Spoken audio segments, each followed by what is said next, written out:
Hi everyone and welcome to my channel. I'm Sonia and on this channel we talk about health, lifestyle and travel. Not doing much of travel, but we're doing lots of lifestyle stuff, as in the way that we eat. Which is affecting our health, which is what we're talking about today, which is fasting. So we're talking about fasting today. There's a lot about fasting that you can read in different places. I have been researching the topic in the most current journals of the last 3 years, as well as listening to podcasts that I've already listened to and books that I've read. So you can find all the links below in the description box below and can read further if you want to look at further information. So I should probably tell you that since I read the book by David Sinclair called Lifespan, Why We Age and Why We Don't Have to, I've actually incorporated time-restricted eating into my own life. And I've found that it's easy to do and I actually feel better. So I've probably been doing it for about 3 months and I may have lost about 3 kilos. So my waistline is feeling improved and that is a good thing. And I've checked my BMI and I'm in the healthy range. So that is even better. If you don't know what your BMI is, you should. You need to be in the healthy area. If you're in the unhealthy or obesity range, you need to take steps to get yourself back down to the healthy area, because what happens with that is it is the progression of disease processes that happen once you're overweight and obese. It leads to cardiovascular problems, diabetes, and the list goes on. So there are 2 types of fasting. One is periodic fasting and the second is intermittent fasting. So firstly, the most popular version of periodic fasting is time-restricted feeding. Sounds a bit like you're at a zoo, doesn't it? This is where you fast for 16 hours and eat, or it can be less than that, and eat within a window of say 8 hours. So this looks like eating your dinner by say 6 p.m. at night, eating nothing further, not in front of the TV, nowhere. Okay, 6 p.m. is your last food. And you go to bed and you sleep, and then you wake up in the morning and you do whatever you have to do. And it hits 10 o'clock, now you can eat. So you can have a late breakfast. You can eat your normal calories from 10 a.m. to 6 p.m. and then the cycle starts again.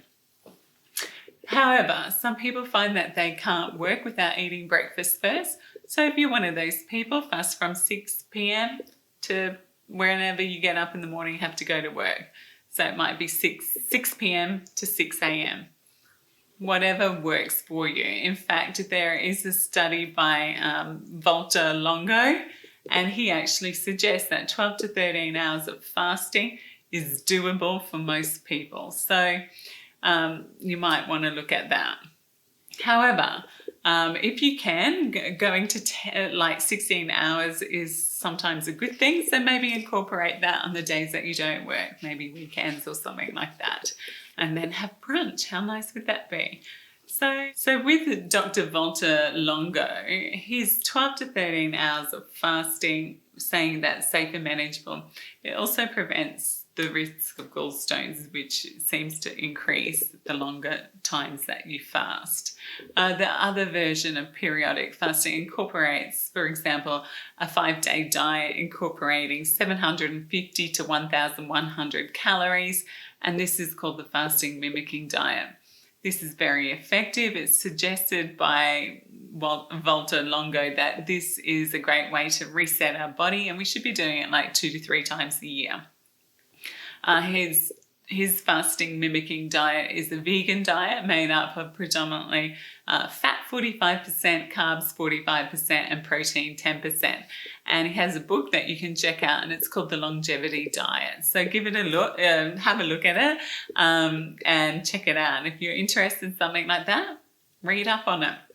The second type of fasting is called intermittent fasting, and it encompasses eating in patterns where individuals go into extended time frames of fasting. So it could be anywhere from 16 hours to 48 hours, and they have little or no energy intake during that time. So they're not having any calories, and then they go back to normal eating, and then they fast again. So, and that happens on a recurring basis. So that's the two types of fast. So are there health benefits? Yes, there are. Thank you for asking. What happens is exercise, intermittent feeding or fasting, and calorie restriction trigger the activity of sirtuins. And these restore normal regulation, like gene regulation. They reset the cell's activity and they slow the aging process. Who doesn't want that? I want that. So the activities that I just mentioned, they actually stress the body and cause something called autophagy to occur. autophagy, autophagy. So in this process, the cytoplasmic constituents are engulfed with double membrane vesicles called autophagosomes, and the cargo in those cells are degraded or recycled. It's cleaning our body, our cells.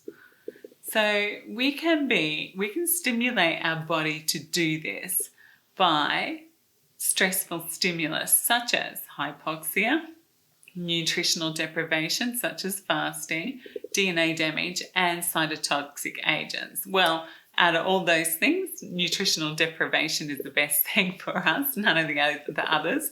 And throughout the past decade, there's been so much research, and it's showing that this activation of this process is great for human disease processes such as infections, inflammatory disease, neurodegeneration, metabolic and cardiovascular diseases, obesity and cancer. In fact, Dr. Valter Longo in his book suggests that fasting, apart from cleaning your body's house, is a powerful way to treat disease and prevent cancer.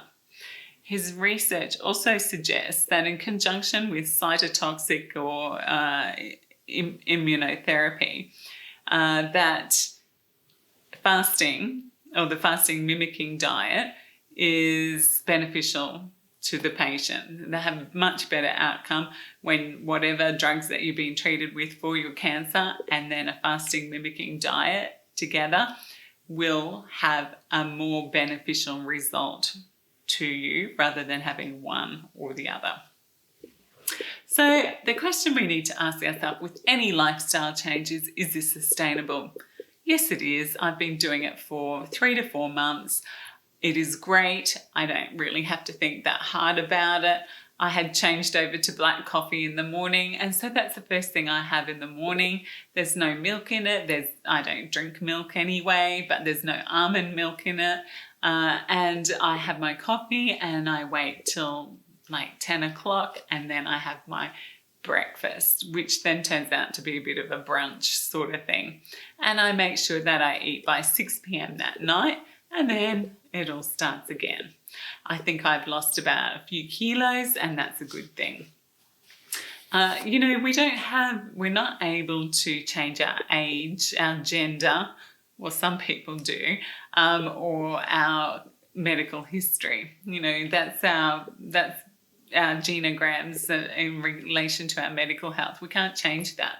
But the things that we can change are things like smoking, our physical activity, and these are modifiable things that if we make sure that we have the correct body weight, and this helps. There's a BMI calculator that can help you determine whether you're underweight, healthy, unhealthy weight, or obese. So you want to be in the healthy range, and that is an indication of how well you will stay. Hopefully, and hopefully not progress to any further diseases.